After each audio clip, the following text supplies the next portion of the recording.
Just 1 week prior to the fight, Mike Gibbons, with his brother Tom following, climb up a long flight of stairs to the top of a building in Manhattan where Mike actually did a great deal of his training in preparation for his fight with Packey McFarland. Mike is seen using the pulleys as his brother Tom keeps stress on the elastic by holding it taut. Gibbons does a great deal of shadow boxing, shooting out the left jab and following it with a straight right, then coming in with a left hook.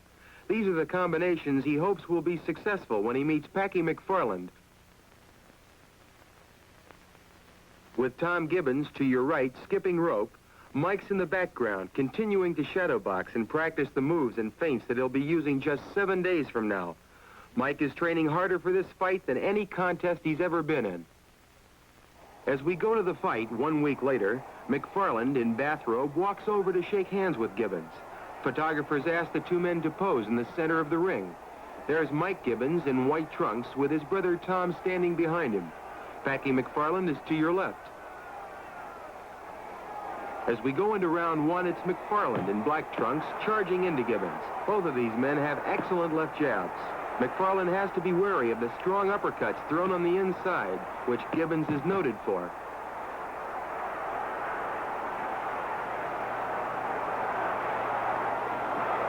In 1915, there was no decision rendered if both men were standing on their feet at the end of the fight. The only way to win was by a knockout. And if a KO wasn't scored, the fight went into the record book as a no-decision contest, with neither fighter suffering a defeat, regardless of what type of a beating he might have absorbed during the contest. Frequently, however, the newspaper reporters at ringside gave their verdict the following day in their columns. Round one is scored evenly as both men scored effectively with their left hands and boxed cleverly. Mike Gibbons took a slight edge in round two, scoring some solid rights to the body on the inside. But McFarland came back to win round three, boxing magnificently and scoring time and again with his left jab. Watch Gibbons get in with a good left-right-left combination and hurt McFarland. McFarland will hold on.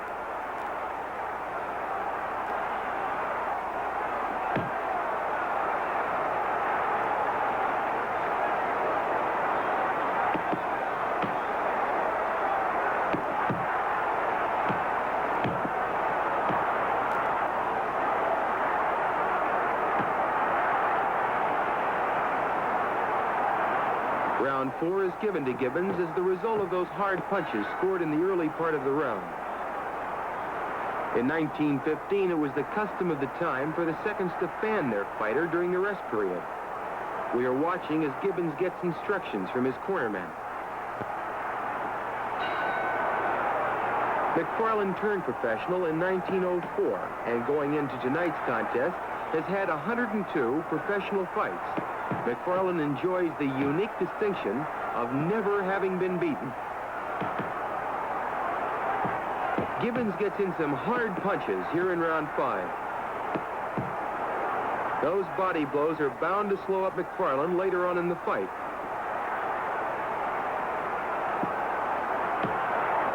Watch Gibbons get in with that jolting uppercut. That's the punch he's noted for.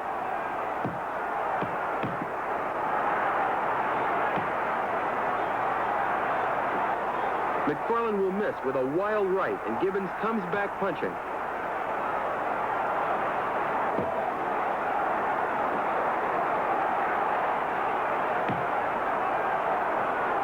Here at the end of round four, it's still a very close fight. Rounds 5 and 6 were scored evenly by the newspaper men at ringside. The general feeling was that the two men were actually neutralizing one another with the magnificent boxing performance that each was putting on.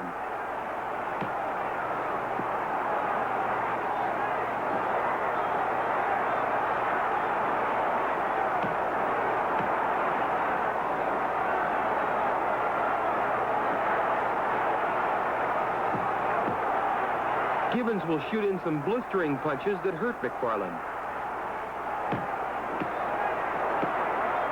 Here in round 7, the pattern of the fight continues, with Gibbons jabbing, using those strong hooks on the inside, and McFarland cleverly boxing his man, looking for that one big opening.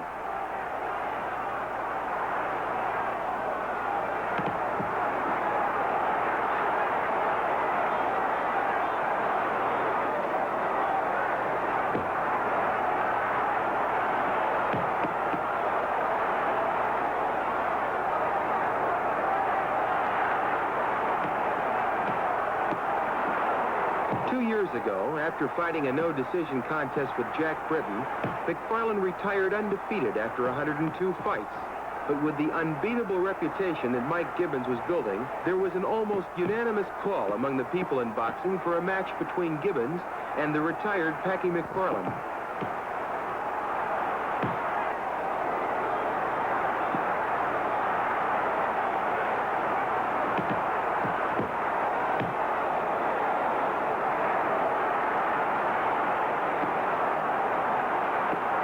Both fighters are getting in hard body blows.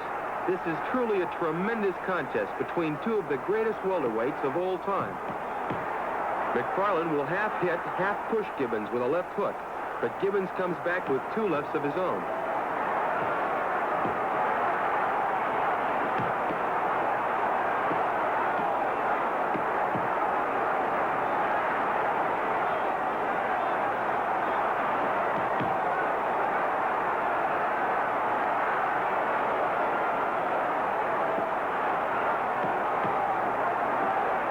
McFarland's ego couldn't ignore the experts writing him off.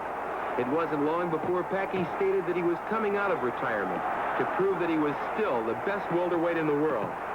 This turned out to be McFarland's last fight, as he never again entered the ring after this contest with Mike Gibbons.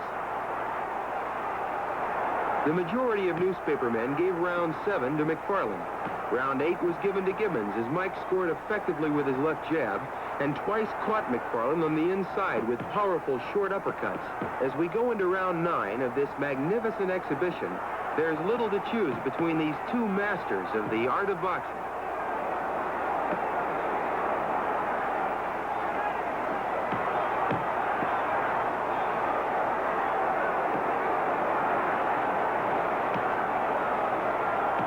Watch Gibbons feint, and then both men exchange solid punches.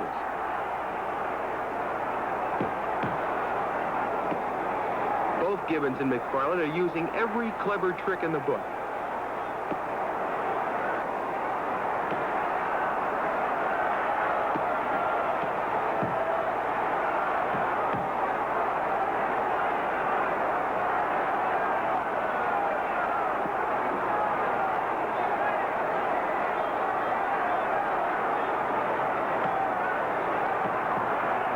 And again, round 9 is scored evenly, with both men demonstrating why they are considered two of the greatest fighters in the history of boxing. As we start the 10th and final round, everyone knows that they have been witnessing one of boxing's all-time great epics.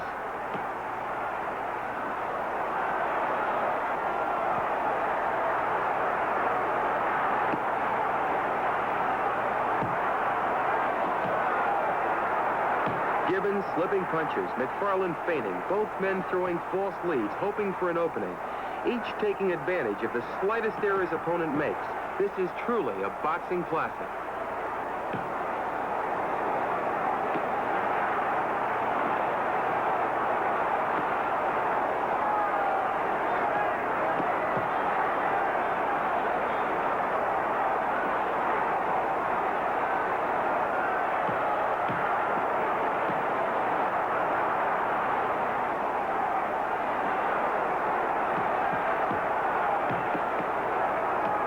Gibbons has fought such great fighters as Jack Dillon, Harry Gribb, and Ted Kid Lewis, all reputedly fistic marvels, but he's never coped with a man the equivalent of Packey McFarland.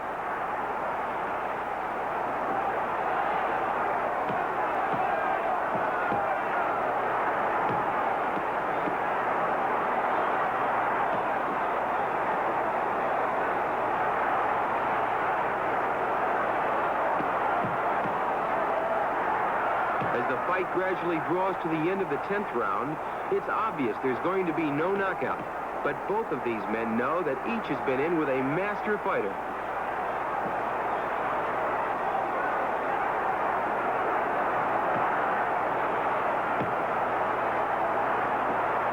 Gibbons will step back smartly, and McFarland will miss a hard right.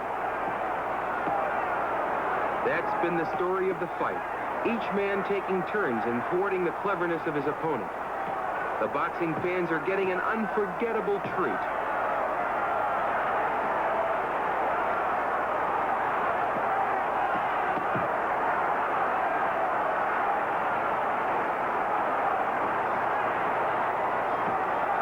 round 10 ends, the two fighters first shake hands, but then McFarland makes a menacing gesture towards Mike, as if he still hasn't had enough. Since there was no knockout, there was no decision rendered, but the following day, the 16 reporters at ringside called it a magnificent draw.